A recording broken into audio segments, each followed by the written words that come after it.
Hey bottom pushers, my name is Nick and welcome back to the life and suffering of Sir Brante. And it is time for us to revisit the New Faith in the long-term goal of convincing Jeanne to join our side. So this is going to take a little bit of setup. So I think we're good up until youth.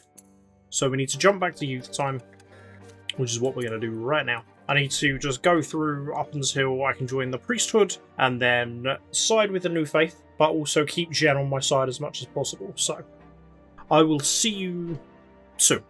We have started our sermons and Patriarch Luke has come to teach us all about the New Faith. So we are going to support him and gain a shield of the New Faith, which is good. This is what we wanted. It's made my teachers real mad, but you know, screw those guys. They don't get it.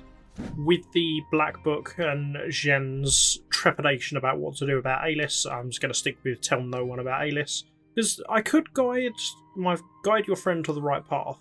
That makes Jeanne wavering. I don't know if that's a good thing. I'm kind of tempted, because I don't think I've ever done that before. And wavering certainly seems like a good thing, because if she's wavering, maybe she'll stay wavering until the end and she'll be easier to convince. I know it doesn't work that way, but in my mind, that makes perfect sense. Well, I've talked myself into it. We're doing this. You convince Jeanne to give counsel to her friend and guide her to the right path. Jeanne is not a priestess yet, but this is her sacred duty nevertheless. Yeah, why not? You put your hand in Jeanne's, just as you did on that day in Anazot under the silver tree. She's a little startled. She looks at your hand and then into your eyes. This is lies. I never touched her that day. I fobbed them both off and I went and chilled out by the tree. She cannot take away her friend's magic, you say, and if she tells the Inquisition, she'll lose someone she loves. Perhaps it would be best to speak with her friend and guide her to the true path like a priestess would, and hope that the girl can see the error of her ways and make the right decision. Jeanne's not wearing the cassock yet, but for the sake of her friend's life and soul, she must act like a priestess.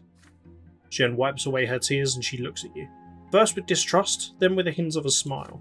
But don't you think I'd be defying my lot by doing this? You shake your head. The two of you no longer have to work or suffer like commoners, you say. You already live under the lot of the clergy here in the seminary. Guiding souls to the true path is already your duty. She withdraws her hand from yours carefully, then wipes away the tears and fixes her hair. You're right. I'm sorry for being so weak. I shall act as befits a true priestess. You sit on the bench under the tree with her for quite some time, discussing how the will of the twins is changing the world. Through the silver tree of Anazot, magic will soon be gone from this world. And when the mages are no more, the twins' sacred wonders of order and purity are all that will remain. Jeanne is smiling now. Her tears have dried. This discussion brings you peace, just like the one beneath the silver tree, which never happened. Jeanne does not mention her friend again. Several days later, you ask her about Alice. I managed to guide her back to her lot. She's back in Anazot now. She's going to work and suffer as her lot demands. I'm happy for her, but it's a shame our friendship seems to have come to an end. As you think about this, you realise something. You also guided Jeanne herself towards her lot on the bench that fateful day.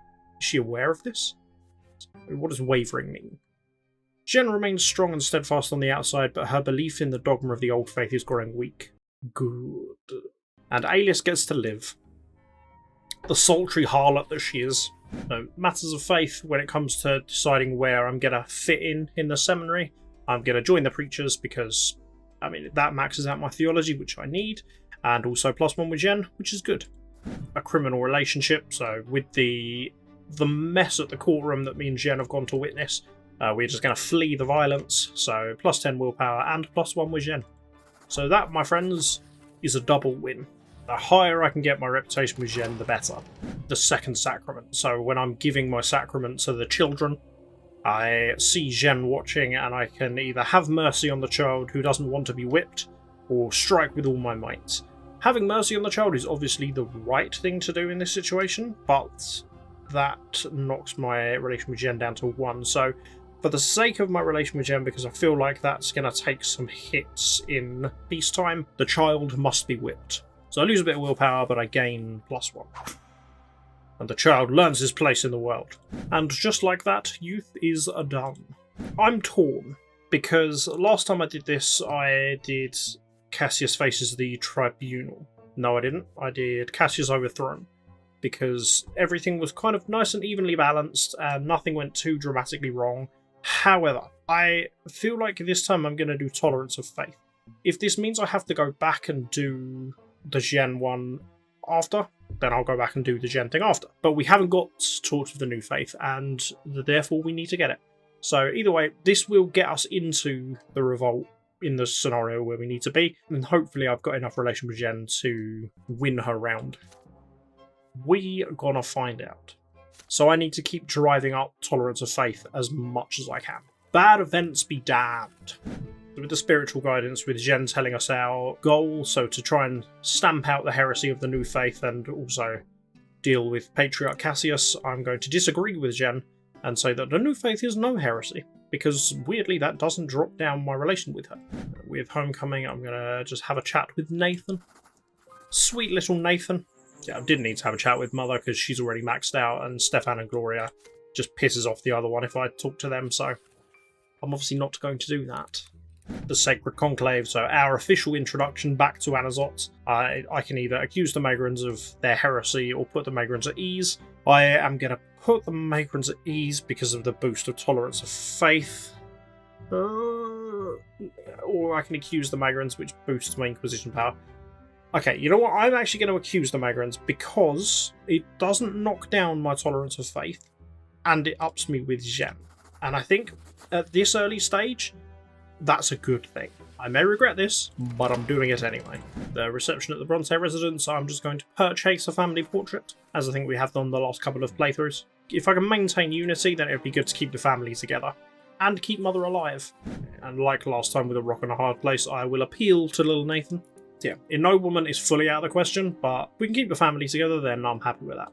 A gift for the family, literally all we can do is sell the jewels, so we're going to sell the jewels. Interesting. So the Latari Society, my best option for this is to actually become a part of the circle because I get +1 Tolerance of Faith. Nice. I also get some willpower out of that. Even better. Love the Latari. I know I've said it many times, but it genuinely does fascinate me. An old friend. So back in youth, I did decide to cut ties with Thomas, but I think I am going to have dinner with him because reputation, again, doesn't matter. And +10 willpower, so I'll take that. I'll take maxed out willpower. In the Shadow of the Tree, so we've gone to a sermon being led by Father Lennart, and he's spoken to us afterwards about the New Faith and wanting support from the Inquisition, so I'm going to help him. Because, obviously, Call of the Ancestors, I'm just going to do what we've done every time and side with Father, because unity. And I have so much willpower right now, it's fine. I will willingly take a hit on that. The will and the law, so with the guy who Father Ulrich has been torturing, I am going to support Jeanne because even though that's real bad for the guy who currently has all of his bones broken, it's good for my relation with Jeanne, and I care about that more than his broken bones. Which is not very churchy of me, admittedly, but there we are. So I think that's me and Jeanne completely maxed out now, which is good. That's a real good position to be in. The printed page, so the guy that was being tortured by Ulrich is because of the book that he had in his possession, slating the word of Isatius. We know where that's being printed, we go there, and it's being managed by Father Lennart, so I think I'm going to redact and censor the books, because that pretty much keeps everyone happy, which is good. It does knock my willpower down a little bit, which is fine, because leaving the books alone gives me, again, a boost of Tolerance of Faith, but it goes down with Jeanne, so I may as well take the hit in willpower. I'm trying to play the long game here, which is admittedly not my forte. Brothers in misery, I'm just going to ask Father for help again. A little hit in unity, but nothing I can't afford. Reputation is looking terrible, though, but that's fine. The Principle of the Will. This is not happening. Oh, -10 willpower, really? Sigh. Lethal weapons. We know this, yeah. So this is about the old believers. They keep attacking new believers in their church, which is kind of a dick move. So Lennart wants us to help him pass a rule to say that they are able to defend themselves without defying their lots. I'm not sure what the options are, but let's go find out. We can support Lennart, which ups Tolerance of Faith by 2. That knocks down with Jeanne. If I dissuade Lennart, then Tolerance of Faith goes up, which this maybe isn't a bad thing. Or I can outright refuse, which knocks down Tolerance of Faith. Because I think if I support Lennart, it's good, but then I have to deal with Sylvan Samosta, who's just utter liability. I wonder if I dissuade Lennart whether that doesn't happen. But then at the same time, I do want the new faith to create chaos, so sure, we'll support Lennart. So this is what we did on the new faith playthrough. It's fine. I have relation to burn with Jen, so it's fine. I do need to be a little cautious, but for now it's okay. I have really spunked through this willpower as well. The new Sacrament. So now that the new faith has got stronger, they are offering a brand new Sacrament to people to be in line with the new faith, that they are not bound by their lots. They are free to choose their own path to the gods, which is, obviously irritating the old faith quite heavily. So Ulrich's plan, because he's very much, well, he's not old faith, he's Willist, but he's very anti-new faith. He wants to use the Inquisition as a tool to stop them gaining the momentum they have with the new Sacrament. So I'm going to defend the new believers. I persuade my brothers and sisters in faith to defend the new believers, which maxes out my tolerance of faith and kills my willpower, but that's fine. It's okay. You stand up to address the Inquisitors. The new believers are not heretics. They serve the twins just as we all do. It's the duty of the Order to protect the faith, and now the new faith is in need of our protection. The Overseer has no right to interfere in matters of faith. He must be reminded of this. The Order must defend the new believers' rights to the sacraments. Your words resonate with both Inquisitors and Champions of Faith. Ulrich's eyes are ablaze with anger. You're making a mistake, brothers. The blessed Archnean Empire would fall unless we put an end to Photis' foul teachings. But his voice is drowned out by the shouts of the Inquisitors. Persuaded by your ardent speech, they side with you. Jeanne watches in evident bemusement. She's furious. It renders her speechless. The Inquisitors and the Champions of Faith walk across the city, encouraging all faithful to follow them. You move slowly so that your procession can be joined by as many people as possible. An immense crowd approaches the temple by the Silver Tree. You walk up the stairs and address the public. Their fears are groundless. The Inquisition has not come here to punish or admonish. Today, the Inquisitors and the Champions of Faith have come to the temple to be admonished themselves. The new faith is a way to serve the twin gods, so anyone who defies it is defying the elder and the younger. Father Lennart and Sylvan Samosta stand by your side, smiling. Before the eyes of the massive crowd, you take the sacrament of the book. The crowd cheers. One after another, commoners and nobles step forward to give the sacrament to the Inquisitors and the Champions of Faith, sensitively at first, then with growing confidence. Standing side by side with Lennart and Samosta, you watch the jubilant crowd from the temple stairs. Your head is spinning. The sheer number of those who've converted to the new faith in recent years, people who can now choose their own lot, what an enormous force it is. This is the true power of the faith. I could hear the twins approval, Brother Nicolaus. Nobody could stop us, not that pig Cassius, and not the Overseer. Oh, Samosta, I dislike you. I just do. Miracles and wonders. So, sweet Ariadella, the priestess in the middle of nowhere who has the power to raise greenery in the middle of the Magran Desert through witchcraft. Something that she thinks is actually a gift of the gods is just heathenous witchcraft. I'm going to proclaim this occurrence a miracle of the twins because that puts my tolerance of faith is already maxed out, but it helps my manipulation and knocks down my Inquisition power, so why the hell not? Ariadella is a pious, twins-fearing woman. Perhaps magic was her path to the twins after all, which I genuinely believe may be the case, because she truly, wholeheartedly believes that she's not doing anything wrong. She believes that this is a gift of the gods. And she's a sweet girl. You watch Ariadella cry. You've made up your mind. She'll not go to the House of Humility or the Pyre. In the hands of a pious soul, even abhorrent, heretical magic can take the shape of prayer and worship of the twins. What else could this be, if not a true miracle? You sit on the floor next to Ariadella. Your hand comes to rest on her shoulder. She's safe. There's no threat. Yes, she was right. She was the wonder worker she thought herself to be. They sent you here to test her faith. That is all. She has been judged and found truly faithful. Her heart is filled with nothing but love for the twins. Ariadella looks up. An uncertain smile appears on her face. Oh, good Inquisitor, you scared me so badly. Ulrich is away from Margot on business. You have full authority in this matter. Back in Anazot, you publicly proclaim that you have witnessed a true miracle of the twins in the village of Brasinia.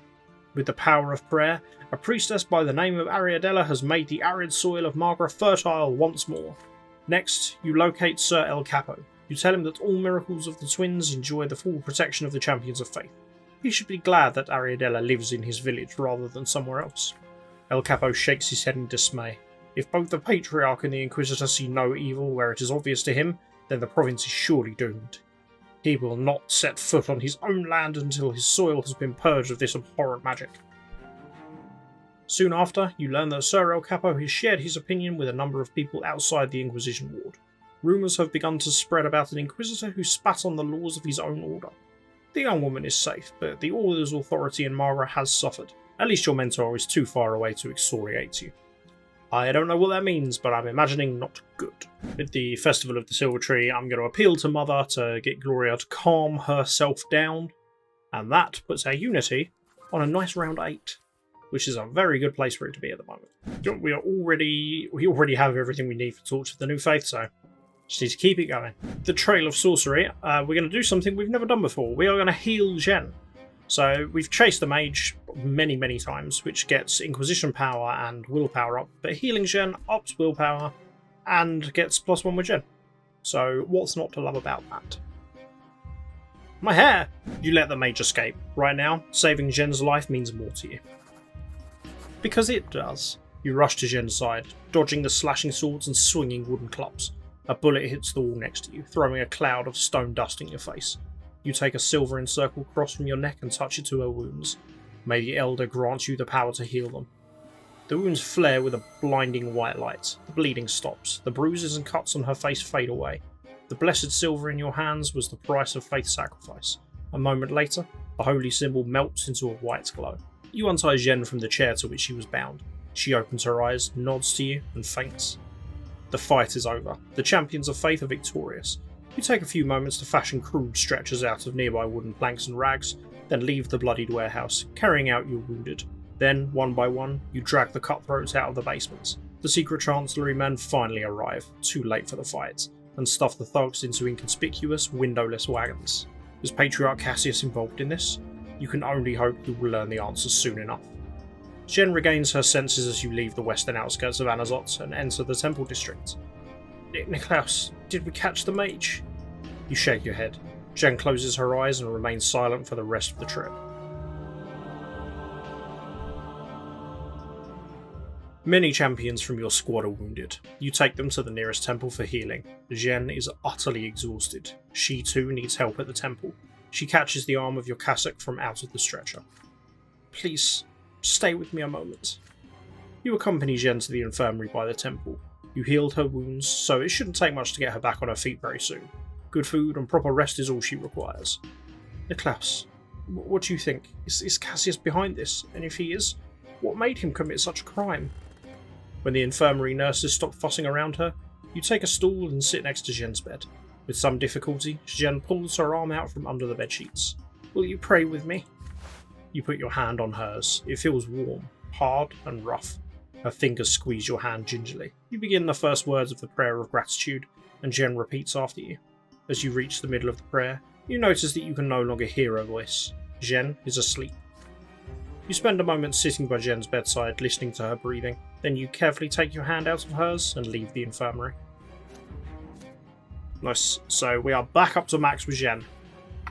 Goody goody. With the revelation that I'm having, I'm just walking down the street and I suddenly start having a revelation from the gods. I am going to go to Father Lennart's, which is going to put my reputation to 0, so the Brontes are going to hit rock bottom. My relation goes up with Father Lennart's and tolerance of faith stays where it is. Because if I go to Jeanne, it goes down, and if I prolong the revelation, I lose too much willpower. It's good for everything else, but I don't want to be in minus willpower. So I'm going to go to Father Lennart's and tell him what I've seen. And obviously he thinks the revelation is about the new faith. Funny that. A confession, so me and Jeanne have declared our love for one another and then proceeded to have sex in public, which, for the millionth time, really bad idea. And I'm going to say it was a miracle. The twins have blessed us, for such is their will. Because willpower. And also, it's the correct thing to do. Here we go. Mark of Dishonour. Sorry, Brontes. I mean, if it didn't happen now, it would have done at some point very soon. The Patriarch's sermon. So Patriarch Cassius is trying to embarrass the Inquisition by forcing them in front of everyone to swear their fealty to him and him alone. And I'm going to rely on the New Believer support, which we did in the New Faith playthrough. So ask Father Leonard to stand with us against Cassius. And that is going to trigger an event with Inquisition power, I believe, but that's fine. The Captive. So during my New Faith playthrough, I was very, very careful to not let Inquisition power dip too low. So this, I think, is brand new. It's the Inquisition's duty to act as a sword of vengeance in the hands of the Church, to inspire awe and trepidation in the hearts of sinners. But right now, the Order is too weak to protect itself even against the attacks of insolent minor nobles. 3 days ago, you received the denunciation from the village of La Grasse, claiming that the new wife of Baron El Liberius is a magic-wielding witch. Jeanne went to see the Baron and bring the woman in for questioning 2 days ago, but has not returned. Today, the Inquisition received a letter from the Baron. Inquisitor Nicolaus, I have the deepest respect for the Inquisition, but I cannot agree with the accusations against my wife. Catalina is not a witch. She is innocent. I give you my word as a nobleman. I have plenty of enemies. In their eagerness to sully our good name, they often start ridiculous rumours that cloud the minds of peasants. Sister Jeanne refused to hear my arguments. I hope you will be more reasonable. Sister Jeanne is staying at my castle as an honoured guest. Withdraw all accusations against my wife, and Jeanne will return to Anazot. I have no intention of harming her, a promise which, incidentally, she refused to give me regarding my wife's treatment by the Inquisition. Oh, Friedrich. I mean, I've never liked you when I've met you before, but this is a whole new level of scumbaggery. Annoyed, you drop the letter on your desk. Your authority in Margaret is already in a sorry state. Acquiescing to El Liberius' demands would mean publicly admitting how weak the Order has become. But is there any other resolution to this situation? Oh, if I had higher scheming, I could abduct his wife. CK from your parishioners. -3 tolerance of faith. I'm thinking I'm just going to have to withdraw the accusation, because I don't want tolerance of faith to take a -3 hit. I think it will probably be okay, and I'll probably be able to build it back up, but I don't want to risk it. So I'm going to withdraw the accusations. And also collapse of the Inquisition. I might get an achievement out of that, maybe. I don't know. Catalina El Liberius will be exonerated, and Jeanne will be released. I mean, what else can I do? It's Jeanne. There's no other way. The Baron is a powerful man with good connections. The Inquisition will have to submit to his demands. You write to El Liberius, declaring the denunciation slanderous and withdrawing all accusations against his wife Catalina. Jeanne returns the next day, filled with rage. It was fairly obvious that Catalina's no witch, but how could you have allowed us to be humiliated by the Baron before all of Margaret? Now all anyone will remember is how we can be trampled into the muck. How can the Order protect them if it can't even protect itself? Nah. You make a valid point. Collapse of the Inquisition and apparently no achievement. The Inquisition loses authority and respect in the province. The Order is now too weak to make Cassius face the tribunal, which is fine. I don't care about that. A sinner's confession, so with sweet little drunk, lost Nathan, we're going to guide him to the right path. So, I mean, reputation can't possibly go any lower. I am going to take a -5 hit on willpower, but that's okay. I get a little bit of manipulation out of it, which is a teeny tiny silver lining. With the Renegade, I think I'm going to make a deal with Mark. So Mark would be allowed to leave Margaret in exchange for evidence against Cassius. I honestly thought that would have pissed off Jeanne doing that, but it doesn't. Inquisition power is going to hit 0, which is probably a bad thing, but I'm going to do it anyway. You patiently wait while everyone receives their admonition. Only when Mark is left alone do you approach the preacher. Good evening, young man. I don't think we've spoken before, though your face does seem somewhat familiar. Could it be that he recognises the features you share with your younger brother? Mark's eyebrows rise slightly, but he's still smiling. Ah, Inquisitor Nicolaus, you are Nathan's brother. Of course, I remember you. My pupil Cassius has a very particular opinion on you. I presume you didn't come alone here, did you? So why am I not in chains yet? You respond with a direct offer. If Mark doesn't want to find himself in the Inquisition ward, he will help the Order bring Patriarch Cassius to justice. Mark ponders your ultimatum. And what do you intend to do to me and my congregation? You reply that you're only interested in Patriarch Cassius at the moment. Father Mark will be allowed to leave Margaret and while away his empty life until the younger sends him to the foot of the pillar. Mark sips his wine and nods. Cassius is going to commit sacrilege at the Sacred Conclave. He will defy the twins personally. The gods usually disregard the voices of mere mortals, but the voice of a patriarch during a sacrament might be just loud enough to reach the peak of the Shining Pillar. I will give you the names of the priests who share his ideas. They will tell you more than I can. You carefully write down the names, mark lists, then alert the priest to the ambush laid for him outside. Father Mark and his followers leave the house through a secret passage they'd prepared. You are tied up and left to wait for help. The champions of faith arrive too late to stop Mark's followers from fleeing. Jeanne finds you in the hall. I told you not to take any unnecessary risks. Where are the heretics? Where is Mark? Did you get any information? You tell her that you managed to overhear the names of several of Cassius's henchmen. Now that you know who they are, you'll be able to extract the truth about Cassius's deeds from them. Jeanne nods. Captain, send your men after them. Maybe you can still catch a few of them. Get up, Niklaus. We have to question the priest you listed tomorrow. This is our last chance to prove that Cassius is a renegade and bring charges against him before the Sacred Conclave. Don't even worry about it. I've got it. We don't need the evidence. My new faith family gonna take care of it. They're gonna take care of it in a real violent fashion. Unite the family! Yeah! Cool. The family is united. Happy days. And with repentance, I'm gonna call Mother and just boost our willpower, boost our unity a little bit more, but it does also boost my willpower, which I need. Cool. I have 10 willpower, so now I have 15. Which is better than 10, because that's how numbers work. With the denunciation, so the fact that somebody saw me and Jeanne having sex, I'm going to tell the truth, because Inquisition power is already tanked, and I would rather not take the hit on a relationship with Jeanne. Because I think denying everything knocks it down by 2, which is not great. And obviously a family matter, we're going to preserve the family. The heretic. So this is the downfall of Father Ulrich. Jen's been compiling evidence against him because she thinks there's something very fishy about him. She's discovered his willism, and we go to try and arrest him, and he scarpers, and he is now just gone forever. He nearly kills us all in the process, but he doesn't, and he disappears without a trace. So he will never have his day of wrath. Oh god, yeah, this was annoying before, so because I specifically didn't want this to happen in the New Faith playthrough, so because they have the right to defend themselves, they've been riled up to the point of they are now causing problems. They're causing their own riots and they're outright attacking the Old Faith, which is not the New Faith way, people. The silence of the gods is where it starts falling apart for Father Lennart, so because of the violence caused by the New Faith, he's now having a crisis of conscience. He thinks that he's done the wrong thing, especially by allowing them to be armed, and he's asking the gods for advice or for reassurance, and they give him nothing. And he's kind of barely hanging on by a thread. And it doesn't help that Sylvan's gone like bloodlust crazy. Sylvan's master plan is that he's riled up a mob of new believers, and they're just going to go and kill Cassius. They're going to just get that done. They're not going to wait for the Sacred Conclave. They are just going to take matters into their own hands and kill him. And so, because of the ending that I want for peacetime, I am not going to stop them. You will not save Cassius. Retribution is inevitable. You put a hand on the abbot's shoulder. The New Faith has liberated you from the lots. Everyone is free to choose their own path to the twins now. If Sylvan chose to preach and wage war, that was his choice and his service. When Cassius dies, Lennart will lead the new believers. The teachings of Fotis will need a strong leader, and the province needs a strong patriarch. Otherwise, the new faith in Margra will be crushed. I do not wish for Cassius's death. This is not how I wanted to become patriarch. You shake your head.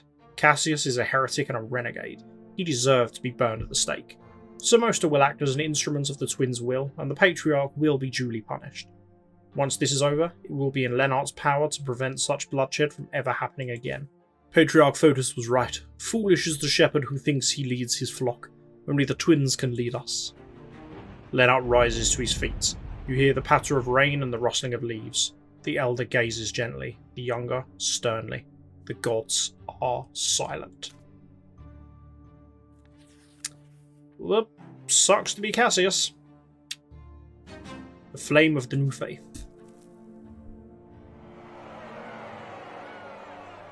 All the new believers of Anazot have taken to the streets today. An immense torrent of people flood the square by the Silver Tree, where the acolytes of Silva and Samosta have summoned them.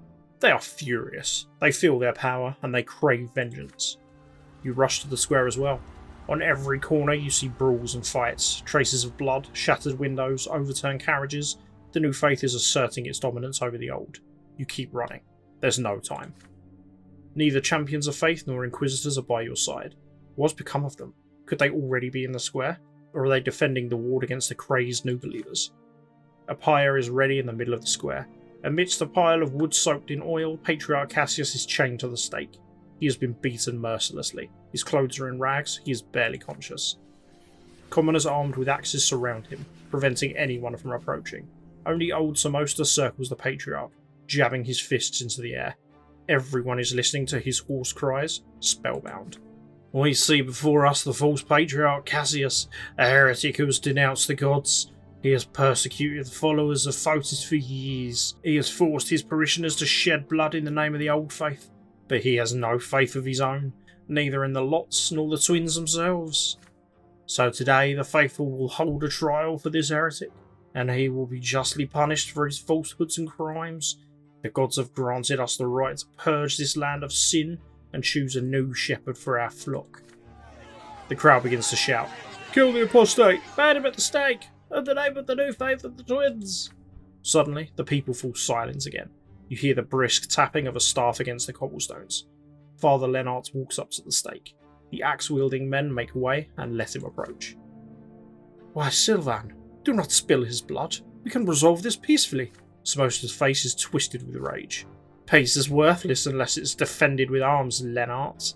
We must fight for our faith or we will be slaughtered in our temples, just as we were on that tragic night. I will not be a patriarch whose path to office is paved with human bones, Sylvan. I will not let you murder him." "This is not murder, Lennart. It's a court of justice, a court of all the faithful." And the twins whisper in my ear that they approve of this trial. Lennart takes a step towards the stake, but Samosta pushes him aside with a strong hand.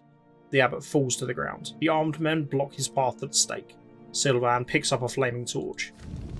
"Tomorrow, on the day of the sacred conclave, we will elect our patriarch, the man who will lead us to the twins. But today, before the eyes of the twins, we will execute Cassius the heretic. Brothers and sisters in faith, is this your will?" The congregation shouts approvingly, "Death! Death to the heretic! Burn him!" Accompanied by the screaming crowd, Sylvan sets fire to the wood. The flames rise with astonishing speed. In his last moments, Cassius screams with all his might. "You have defied the lots, but you are still in the prison of their will. Fight them, defame their names. They know no mercy, only cruelty." The shouts of the crowd drown out his cries. The back rows are pressing against those in front. Drunk with the absence of restrictions, the people want to watch the patriarch die. You hear the clattering of hooves echo from nearby streets. "Gim!" One after another, squads of armour-clad horsemen arrive in the square. You see the banners of the noblest houses flying above their heads. They're followed by the champions of faith. The noble militia and the Inquisition have come to put an end to the tyranny of the new believers. "Our lot is to fight. Do not yield, brothers and sisters. We..." A white flash. Sylvan's voice is cut short. In the spot where he stood only moments ago, the figure of Jeanne now towers. There is a stampede. People scream in fear and desperation. Blades clink, horses neigh. The base of the silver tree becomes a battlefield. You can't tell how long it all lasts. Silence. The square is empty. The bodies dissolve into shimmering mist. The light garments of the new believers remain on the cobblestones, slowly soaking in pools of blood. The silver tree sheds its leaves over them. The body of Patriarch Cassius slowly burns itself out. Father Lennart kneels by the site of his enemy's execution. "This is not what I wanted, Cassius. Not like this." Yeesh. Oh, I'm pleased that Sylvan's dead. Never liked him. Achievement! Cool. So I'm maxed out with Jeanne, which is a great position to be in. And now we are moving into the Revolt, where hopefully I can get everything done that needs to be done and not screw anything up. The Revolt begins. Cassius' death at the hands of an enraged mob has dealt a severe blow to the old faith. The entire city is incensed. Street brawls and vigilante justice have become commonplace. Fanatics drag priests of the old faith out of their hiding places and execute them. Your patronage of the new faith has transformed it into a prominent power, and this power stands poised to eradicate not only the old church, but the old order in its entirety. Abbot Lenart tries to stop the bloodshed and take charge of the New Believers. Countless citizens have joined him since Cassius was murdered. There are many people among them who have tasted blood and freedom from any law, divine or otherwise. Stop, madmen! You doom your very souls! This world will burn in the flames of the Twins' wrath. The other Inquisitors support Jeanne, but forced to defend themselves against the bloodthirsty mob, they soon have no more time for sermons. Hordes of New Believers occupy the temples, squares, and streets. They're joined by disaffected citizens, conspirators, and heretics of all stripes. The revolt is coming. So this should put me on the side of the revolt or in the middle, and then I can choose. If it's put me on the Empire, I'm screwed. But before any of that, we need to figure out what we're doing with the family. I'll just keep them in the city. I currently have 20 willpower, which is great. So, well, 25 willpower now, and with the conversation with Nathan, I'm gonna just walk away without saying anything, so that will get me to max out willpower, which is a wonderful situation to be in. I mean, not so good for Nathan, because he's going to receive no reassurance from me whatsoever, but sorry. Maximum willpower, baby. So, mustering the forces, I'm going to arm the New Believers, because that puts me on the side of the rebellion, which is what I need. I'm not going for a particular ending, I just need to make sure that I defeat Jeanne in the Battle of the Faiths, and then in the saying goodbye to Jeanne, convince her to join the New Faith. Anything that happens after that is I'm just gonna see how it plays out. Although it would be nice to see one of the, like, what happened to everyone, to see how Jeanne settled into her new life under the New Faith. That would be interesting. So the Order divided. So with Jeanne riling up the Inquisitors about, she wants to basically execute anyone who focuses on the New Faith, and we can stop her. So I've made a note of what I need to do if I want to get the peaceful ending or the military ending, so see how this goes. Convince her to spare the Inquisitors, which actually ups with Jeanne, which is good. So ups the revolt, ups the clergy, ups the common folk. Revolt's already good, clergy needs to be a 2, common folk needs to be a 3, so that is good. I'm going to convince her to spare the Inquisitors. So I say, no Jeanne, bad Jeanne, stop killing friends. Yeah, if I can get a peaceful ending, then that'd be good. The prefecture under siege, I think I'm just going to rouse the mob and encourage them to defend the prefect, because plus revolt, plus troops, minus a bit of willpower, but that's fine. Actually, because revolt and troops are already where I need them to be, so I might just stay out of it and take the willpower. No, because that knocks down power. I need power to be between 3 and 4. Okay. We'll rouse them up. So we now have Elborn on side for the rebellion. So March of the New Faith, I can lead the procession to the temple, which ups troops, common folk, and nobles, which is good. That puts things pretty much exactly where I need them to be. We'll save the New Believers from bloodshed, which kills Jeanne. So now we're going to lead the procession to the temple. Father Lenart becomes Patriarch. Jeanne is defeated. Sweet Jeanne. It's what we need of her. So we have our new Patriarch, ladies and gentlemen. And now to convert Jeanne to the New Faith. Oh, I get plus 10 willpower for this. Nice. The twins themselves have recognised Lenart as the rightful Patriarch. Jeanne has no choice but to humbly accept their will. Which, you know, is very true. Achievement. Jeanne's world has crumbled. Your duty demands that you guide her to the new path. It is what she deserves. You take a step forward, the leaves rustle.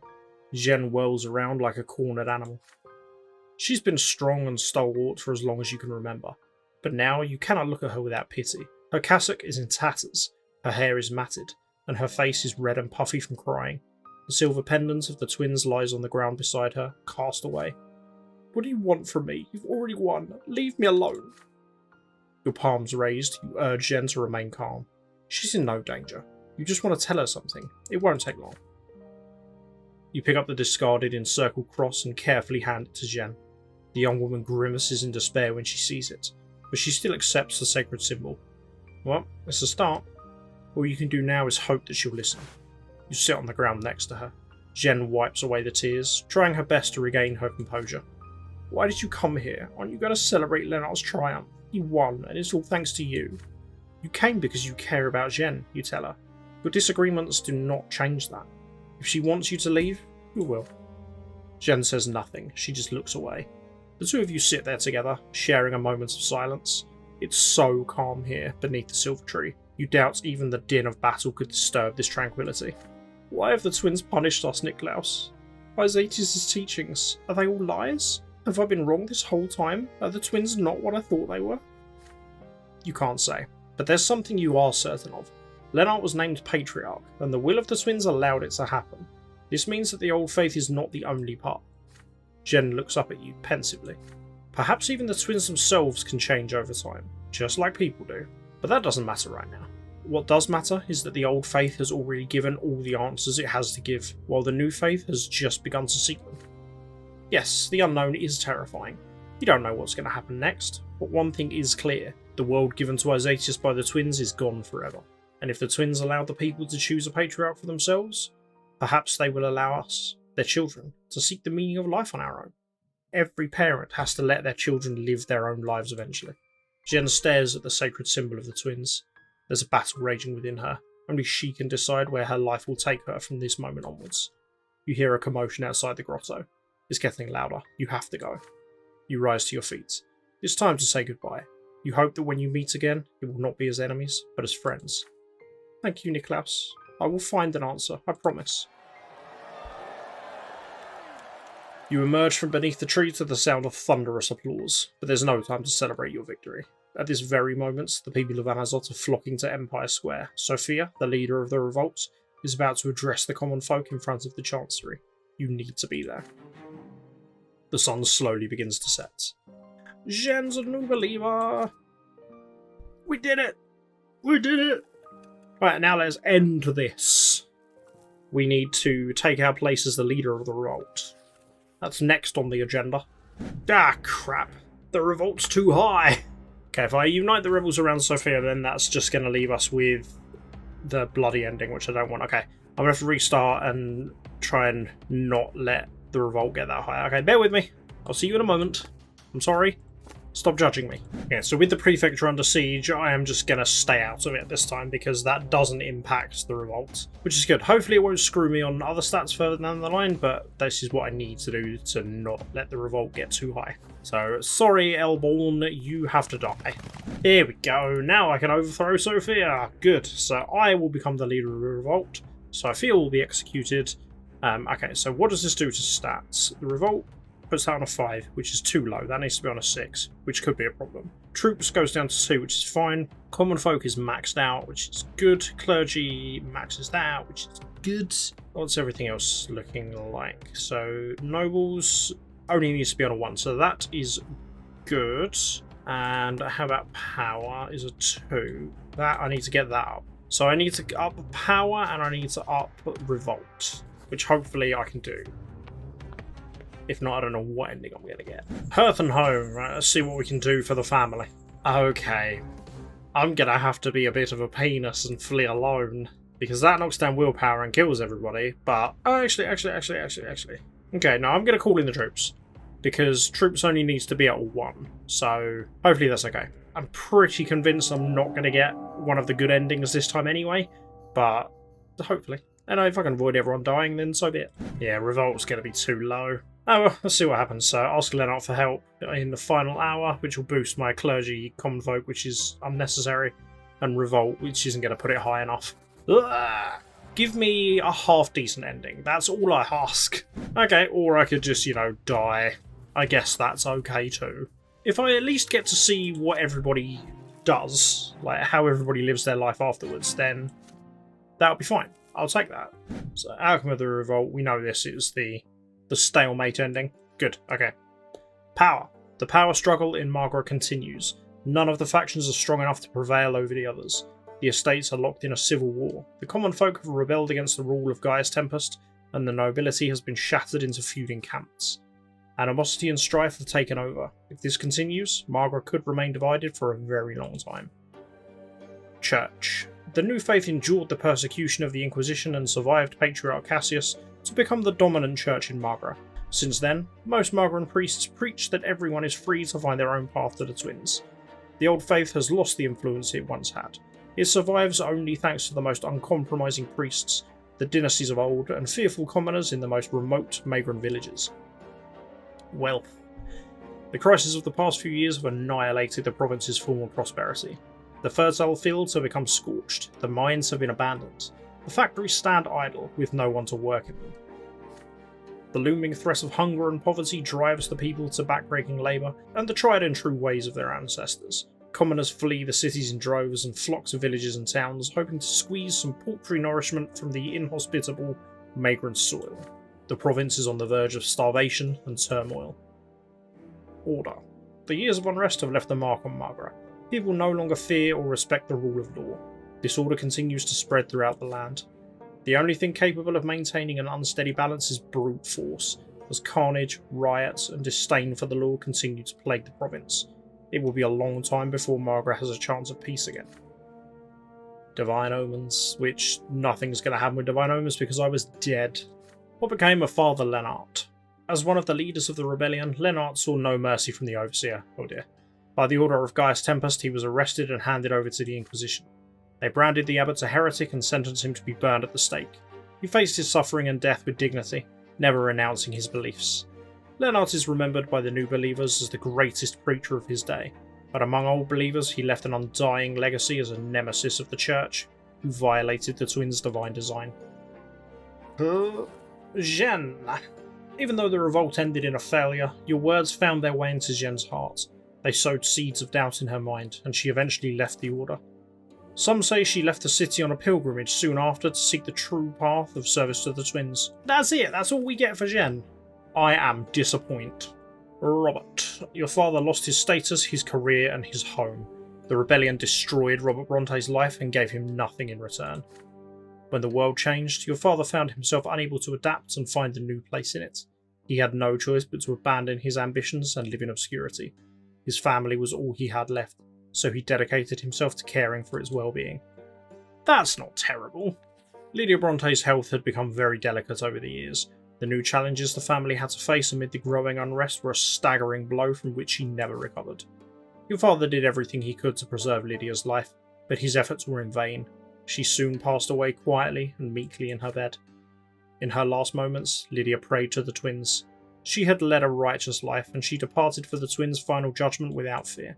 Stefan. In a bid to restore law and order in his home city, Stefan joined Gaius Tempest's forces.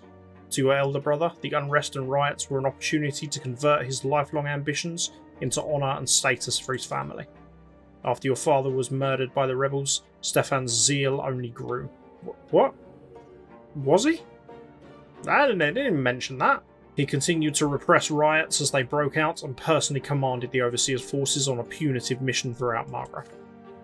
For the rest of his days, Stefan kept fighting the rebellion with all his might, but his life ended before his work was done. Good God, Gloria. Gloria didn't take the failure of the revolt well. Unbeknownst to the rest of the family, she continued to aid what remained of the rebellion. Your sister dedicated herself to stoking the simmering coals of unrest in the city and uniting the rebellion's disparate remnants. Every poem and pamphlet she wrote quickly spread throughout Anazot, but in the end, she was robbed of the chance to see the fruits of her labour. The secret chancellery eventually caught wind of the rebellious poets. Rory was snatched off the street and sent to the Imperial dungeon. She was never seen again. Her poetry, however, continued to roam free, inspiring the common folk to fight for their freedom. It's not bad. I mean, it's bad, but, kind of good that she left a legacy. Your younger brother survived the revolt. When it passed, he found the strength to start his life anew. You had given him a glimmer of hope that he nurtured within his soul, and it helped him to accept the common lot as his path to the peak of the pillar. He dedicated the rest of his life to prayer, toil, and humility. The suffering he had endured in his spiritual quest became the foundation of his faith. When the end came, Nathan departed to the twins' final judgment without fear. But it's a shame he didn't join the new faith like he's done before. Oh! I got the Deathless achievement! Yes! So that's for going throughout the whole game without dying. I thought I was going to have to dedicate a playthrough purely to that. But no, I've got it. Nice. And for that, I think I'm going to send myself to the peak of the pillar. Well, that was a nice little surprise at the end, getting that achievement. I am very happy with that. That puts us on 87% complete for the achievement, so only 11 more to get. And I think that's us done for the priestly lot now. So it looks like the majority of the achievements left are from the lotless. Well, not the lotless, but the common path, as it were. So we're going to go back and we're going to do that next time. I need to decide which one I'm going to do first. I haven't quite decided yet. For the Empire, I'm not sure what this one is. I have a feeling, because every time I've become ennobled, I've chosen to be part of the Overseer's entourage. I think maybe if I just choose to be ennobled, that's what I need to do there, which is a little bit upsetting because it means I'm going to have to go through and do that. But I think the final video of this is just probably going to be a little mop-up one of all the other stuff. I'm not sure what the 2 hidden achievements are, and live your entire life without looking back. I guess maybe that's playing the game with Iron Man mode?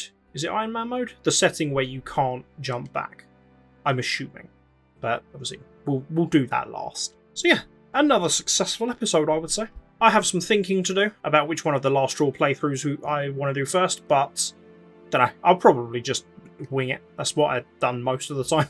So, if you want to check this out for yourself, then the link to the game page is in the description. If there's anything you think I've missed or anything particularly you would like to see, then leave me a comment and let me know. Thank you very much for watching. If you've enjoyed this video, then why don't you go ahead and the like button. The freshly converted New Faith preacher that is the subscribe button, make sure you that bad boy. And until next time, love you, bye.